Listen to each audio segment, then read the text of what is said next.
Saudações cordiais. Nesta aula abordaremos a proclamação da República e a Primeira República ou República Velha no Brasil. A proclamação da República acontece em 1889, 15 de novembro de 1889. Ela decorre de interesses dos militares, dos cafeicultores e de membros da sociedade civil envolvidas com o Partido Republicano. Dom Pedro II estava doente. Em 1888, ocorreu a abolição da escravidão, assinada pela princesa Isabel, e essas mudanças na forma de trabalho e as críticas à monarquia, que já estava enfraquecida diante das derrotas constantes na tentativa de resolver a crise econômica, cafeicultores se uniram aos republicanos que defendiam o fim do governo de Dom Pedro II e a instauração de uma república no modelo federalista igual ao dos Estados Unidos. Em 15 de novembro de 1889, um dos líderes do exército, o Marechal Deodoro da Fonseca, foi chamado por este grupo de militares, de membros de partidos republicanos. Existiam partidos republicanos em São Paulo, Minas Gerais, Rio de Janeiro, membros de partidos republicanos e civis. E o Marechal Deodoro da Fonseca foi até o Palácio de Governo, no Rio de Janeiro. Dom Pedro II não estava no Palácio de Governo, ele estava em Petrópolis, que era o palácio de descanso da família. Ele proclamou a República, tomou o governo, e no dia seguinte saiu nos jornais que o Brasil seria uma república e Dom Pedro II foi notificado para deixar o país. A proclamação da República pode ser considerada no Brasil um golpe de Estado, porque um governante legítimo, dentro das regras, é retirado à força do poder. Proclamada a República, os militares vão governar. O período em que os militares governam é chamado de República da Espada, e vai de 1889 a 1894. A República da Espada teve 2 presidentes, o Marechal Deodoro da Fonseca, que vai ser eleito indiretamente por esse grupo que toma o poder, e depois Floriano Peixoto, que vai assumir depois da renúncia de Marechal Deodoro da Fonseca. O Marechal Deodoro da Fonseca vai renunciar porque ele não vai conseguir uma coalizão entre republicanos e os militares, e havia um problema grave. Marechal Deodoro da Fonseca não era um grande defensor do republicanismo. Apesar de ter proclamado a República, ele defendia muitos valores da monarquia. Então, quando ele colocou alguns nomes para ministros, desagradou os republicanos e a ala dos militares republicanos. Então ele começou a ter desavenças e a renúncia foi realizada.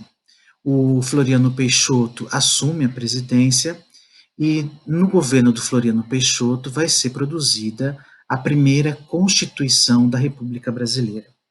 A primeira Constituição da República Brasileira é de 1891. Esta Constituição estabelecia que o Brasil seria uma república federalista, o nome do nosso país é República Federalista do Brasil, teria a divisão em estados, cada estado independente, com assembleias para fazer as leis de cada região, e também que a votação seria aberta, ou seja, todos poderiam ver em quem você votasse, e apenas homens maiores de 21 anos e alfabetizados votavam. A Constituição não mencionava que mulheres não poderiam votar, apenas estabelecia cidadãos maiores de 21 anos. Mas por uma questão do patriarcado e do costume, se impedia as mulheres de votar. Os soldados de baixa patente também não podiam votar. E estes soldados vão fazer muitas revoltas durante a República por não terem a participação política reconhecida. Outra grande mudança que a Constituição de 1891 vai trazer é que a República passa a ser laica, ou seja, não há uma religião oficial. Antes era católica e o dinheiro público, inclusive, era utilizado para manter as instituições, como as igrejas,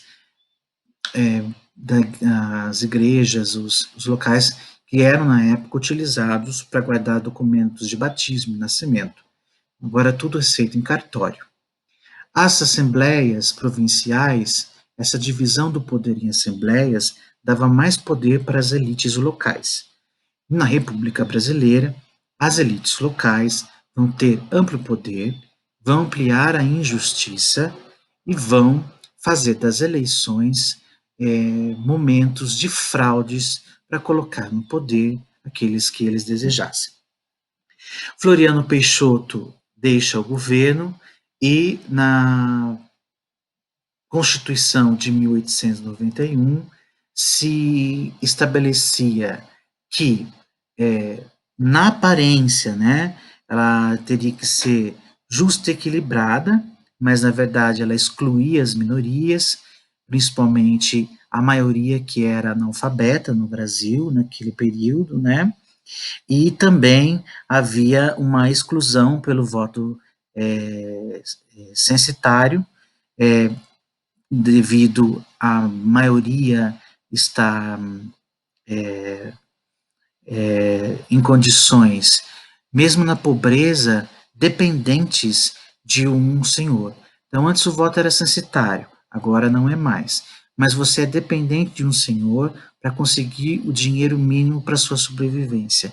O que acontecia? O seu voto era controlado por esses senhores. Esse fenômeno de grandes proprietários rurais que controlavam as regiões e influenciavam as votações, chamado de coronelismo. Na chamada república oligárquica, porque são famílias que vão governar esses estados, que vai até 1930, quando Getúlio Vargas toma a presidência, nós temos dois estados que são aqueles que vão colocar no poder os presidentes, que é Minas Gerais e São Paulo. Minas Gerais, grande produtor de leite, e São Paulo, produtor de café. Por isso, a política do café com leite, que foi o revezamento entre políticos mineiros e paulistas na presidência. Essa política foi estabelecida com acordo, inicialmente, das elites de outros estados que estavam preocupados que São Paulo monopolizasse a presidência da República. Então, agora, com essa divisão, uma vez um presidente representante de Minas, outro de São Paulo, eles acreditariam que conseguiriam, em diálogo com os outros estados, chegar aos presidentes. Então vejam, as eleições já tinham cartas marcadas. Essa aqui é uma das charges mais famosas do Ângelo Agostini, mostrando os outros estados tentando chegar à cadeira da presidência da República, dominada por Minas Gerais e São Paulo. É interessante observar, nessa famosa charge também, do Ângelo Agostini, que as eleições eram pelo cabresto, voto de cabresto. O que é o voto de cabresto? É um voto controlado pelo coronel. Coronel é um título que os senhores de terras receberam durante o período regencial, porque a Guarda Nacional estava se formando e precisava de chefes dessa guarda. Eles receberam o título de coronel e isto ficou nas famílias. Mesmo os filhos deles passaram a ser chamados de coronéis. Mas, de fato, eles eram senhores de grandes terras e obrigavam os seus funcionários a votar em quem eles desejassem, usando a violência contra aqueles que se negavam.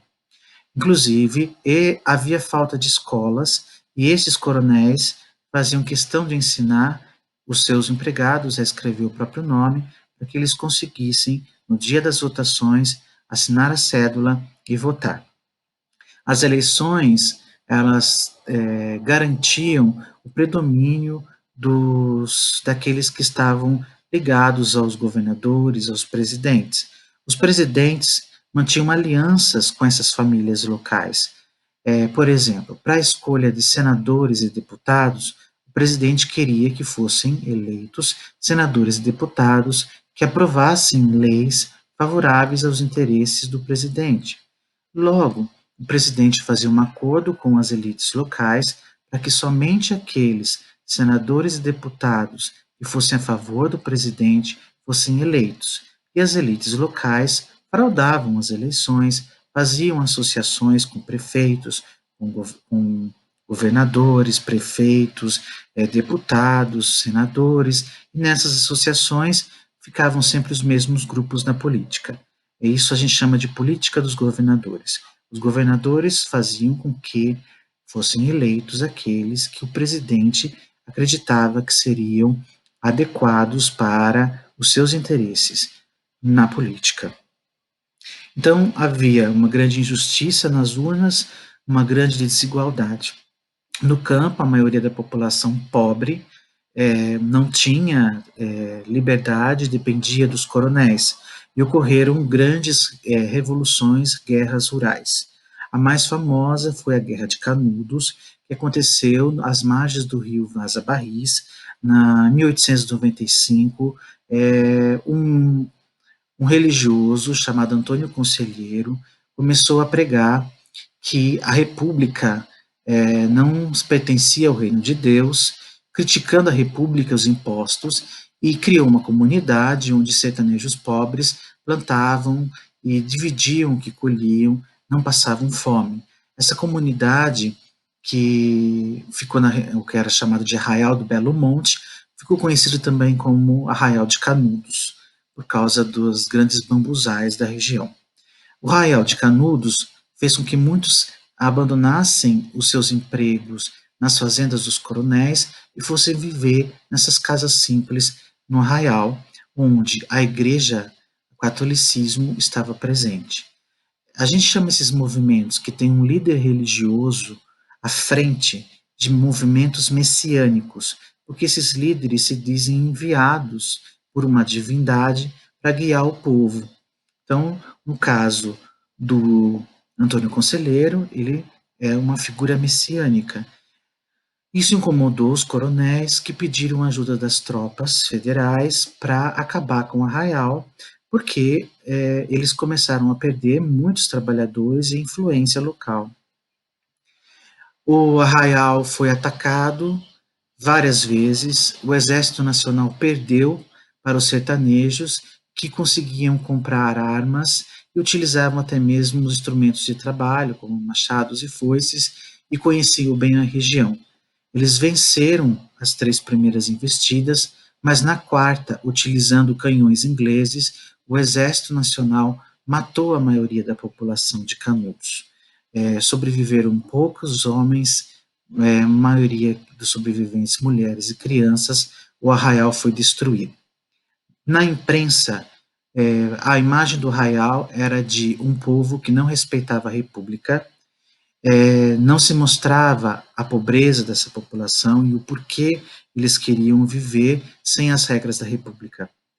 Então, criou-se uma imagem negativa de Canudos. O escritor e jornalista Euclides da Cunha acompanhou as investidas do exército e escreveu o livro Os Sertões, onde ele aborda as dificuldades do sertanejo, tem uma visão até preconceituosa com relação ao sertanejo, mas mostra a crueldade da guerra. E hoje é um clássico da literatura por mostrar um grande conflito do século XIX, do século XX, e também tem um estilo literário bem característico da informação e da análise do homem e do ambiente.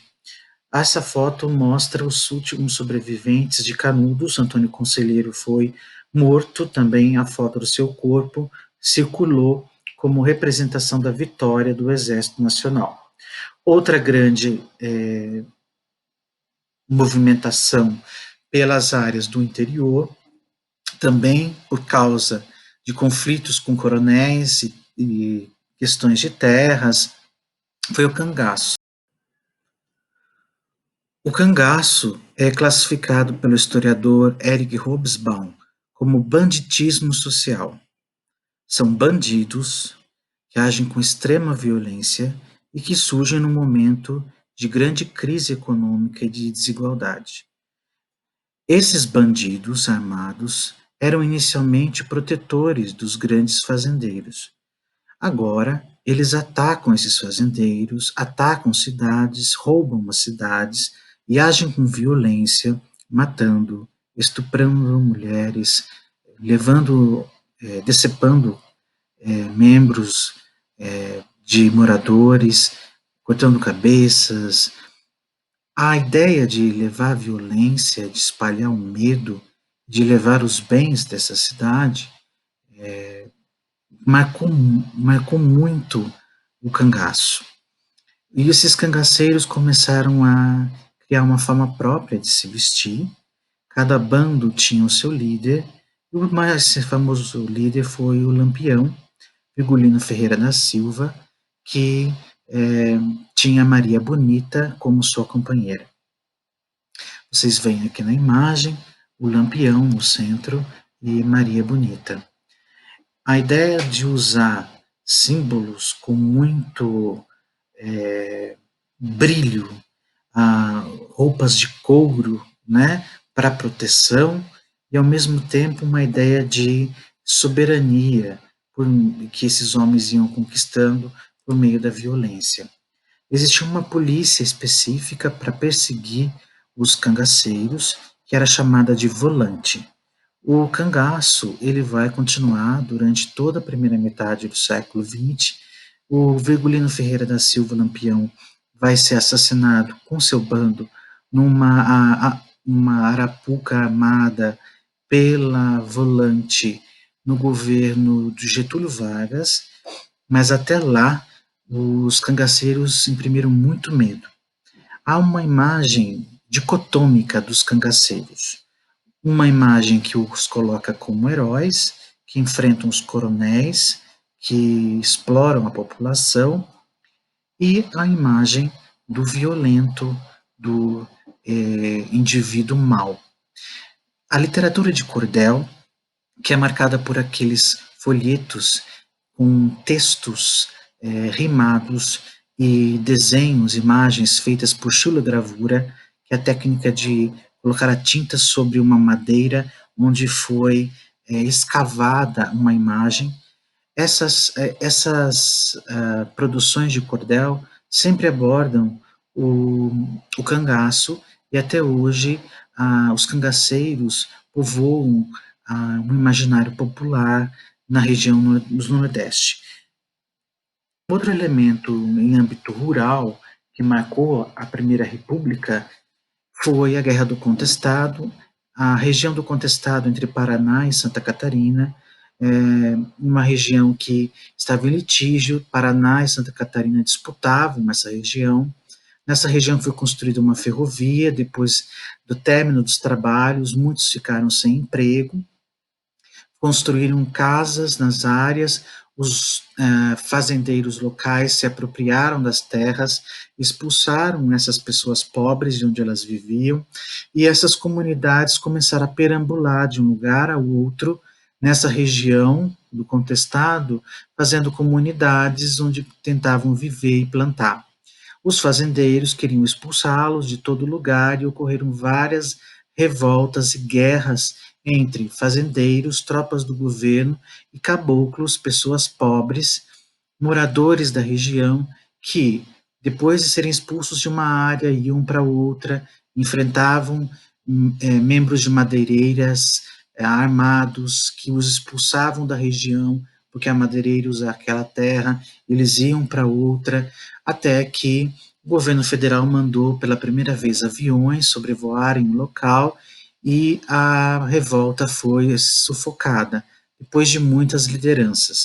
O primeiro líder também foi de caráter messiânico, né, o monge José Maria, que começou também a abordar essa vivência em comunidade e a falar da religião católica e atrelar essa religião católica a uma ideia de harmonia e de prosperidade da comunidade.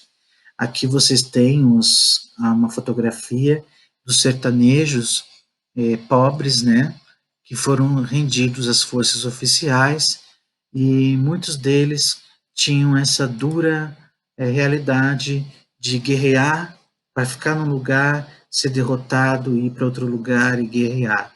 Então são vários conflitos que criam depois, no final, este momento que as tropas do governo federal vencem os revoltosos. É um problema de concentração fundiária, é um problema de desigualdade social, é um problema de autoritarismo. O governo usa violência contra a população mais pobre, sem diálogo, para favorecer donos de madeireiras, donos de terras ou de agricultura para exportação, que não estão interessados se essas pessoas pobres têm emprego ou têm lugar para morar. Esse desinteresse pela opinião dos mais pobres vai ser bem nítido nas revoltas urbanas. Nas revoltas urbanas, destacam-se aquelas que ocorreram na capital do Rio de Janeiro. O Rio de Janeiro foi capital até 1961, com a inauguração de Brasília. A capital, ela sofria com um desenvolvimento muito grande depois da industrialização. A industrialização começa no início do século, fábricas têxteis são as primeiras, as indústrias crescem, os trabalhadores vão para a cidade, precisam de emprego, ganham pouco e não têm onde morar. O que acontece? Eles vão construir as moradias onde dá, como dá.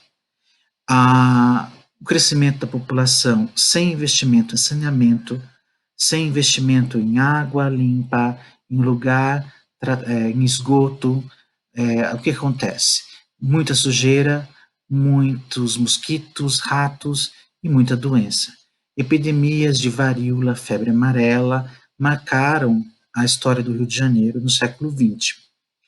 Diante das epidemias, o Oswaldo Cruz foi chamado pelo Rodrigues Alves para ser o chefe sanitário e resolver o problema das epidemias. Para isso, foram criadas as brigadas mata-mosquitos, que iam nas casas dos mais pobres com fumacê e também algumas medidas como oferecer dinheiro por cada rato que a população conseguisse encontrar. E também havia a vacinação. A vacina não era conhecida pela população e, ao invés de um programa de vacinação de informação, estabeleceu-se a vacina obrigatória. E a vacina obrigatória vai trazer descontentamento pela população. Mas a vacinação não vai ser o motivo de uma revolta conhecida como revolta da vacina. O motivo é o descontentamento com o governo, porque o governo não agia os interesses dos mais pobres e desabrigou a maioria da população do Rio de Janeiro. Numa reforma chamada Reforma Pereira Passos, os principais locais de moradias pobres foram derrubados para abrir grandes avenidas. Essa política ficou conhecida como política do bota abaixo. Então, a maioria da população perdeu as suas terras, as suas casas, foram então derrubadas, né, no bota abaixo, e elas foram então morar na área que era permitida, na beira dos morros, em construções simples. Quando os soldados voltaram de Canudos, da Guerra de Canudos, eles lembraram do morro onde ficava o Arraial de Canudos. E lá no morro do Arraial de Canudos tinha uma planta chamada favela. E a ideia do morro da favela, o morro onde tem a planta. Quando muitos chegaram ao Rio de Janeiro, depois de lutar em Canudos, associaram esse morro cheio de casas simples a o local de Canudos e começaram a chamar esse morro de casa simples de favela. Surgiram então as favelas. As favelas no Rio de Janeiro vão aumentar porque o governo derruba e não dá moradia, não dá indenização. Exemplo de maior derrubada foi o cortiço Cabeça de Porco, que foi o maior cortiço, em que o governo só deixou os moradores levarem as tábuas para construírem os seus barracos, nada mais. Então a população, quando vem a ordem de vacinar, se rebela, derruba bondes, ataca lojas, ataca policiais, não aceita vacinação. Muitos vacinadores tocavam nas mulheres, no braço das mulheres, isso era considerado na época imoral, um abuso. Então, a polícia teve que agir, muitos foram presos, a vacinação continuou obrigatória, a epidemia foi controlada e aos poucos o Brasil foi desenvolvendo institutos de vacinação. Hoje nós temos o Instituto Oswaldo Cruz, o Instituto Manguinhos, que são referências, mas inicialmente a revolta da vacina mostra que essa ciência que veio com a vacinação para salvar vidas entrou em embate com um cotidiano desigual, injusto e o descontentamento da população. Os jornais da época ajudaram na revolta, ficando ao lado dos revoltosos e fazendo charges, imagens, criticando o governo e Oswaldo Cruz. Também no Rio de Janeiro aconteceu a revolta da Chibata. Os marinheiros, em maioria deles negros, eram, quando recebiam a punição, eles tinham como punição 25 chibatadas, até que Marcelino, um dos marinheiros do encouraçado Minas Gerais, recebeu como punição 250 chibatadas. Os marinheiros tomaram o encouraçado e mandaram um aviso ao governo do Rio de Janeiro e ao presidente Hermes da Fonseca que eles iam apontar os canhões para o Rio de Janeiro e que haveria uma mudança, haveria um acordo se o presidente Hermes da Fonseca aceitasse que a vida dos marinheiros iria mudar e o fim dos castigos físicos. No centro, vocês estão vendo o almirante negro João Cândido. João Cândido ficou conhecido como Almirante Negro. Almirante, a alta patente da Marinha. Então, eles chamaram seu líder na revolta de almirante. O presidente, os membros da Marinha acharam isso ultrajante. O presidente prometeu que ia fazer tudo que os marinheiros pediram, os marinheiros se entregaram. Entre os pedidos, os marinheiros pediram para que nenhum deles fosse preso, o que não aconteceu, o presidente não cumpriu, prendeu os marinheiros, o João Cândido foi preso, depois ele saiu da prisão, foi internado como louco e morreu pobre como vendedor de peixes, e hoje, a partir dos estudos da historiografia, nós vemos as revoltas contra um racismo institucional, o racismo na Marinha, que ainda mantinha castigos do período da escravidão e de como o governo agiu de má fé com esses revoltosos, não respeitando a cidadania que eles têm direito. Outra revolta urbana foi o tenentismo. Os tenentes também são de baixa patente e os tenentes eles acreditavam que a corrupção, as fraudes eleitorais precisavam acabar, que era preciso mudar a política nacional e então mudar o sistema eleitoral. E eles faziam revoltas tomando os quartéis contra o presidente, contra o sistema eleitoral, pedindo moralização e participação política, já que, por exemplo, os soldados não participavam. Aqui nós temos um exemplo do tenentismo, que é esse conjunto de revoltas, os tenentes, que é a revolta do 18 do Forte de Copacabana. Eles tomaram o Forte de Copacabana, no entanto, eles foram derrotados, 18 deles saíram caminhando pela praia e a polícia, as tropas do governo atiraram e mataram 16. Dos 18, 16 morreram à frente de todos nessa caminhada em protesto ao governo. Um dos membros do tenentismo que vai se destacar é Luiz Carlos Prestes.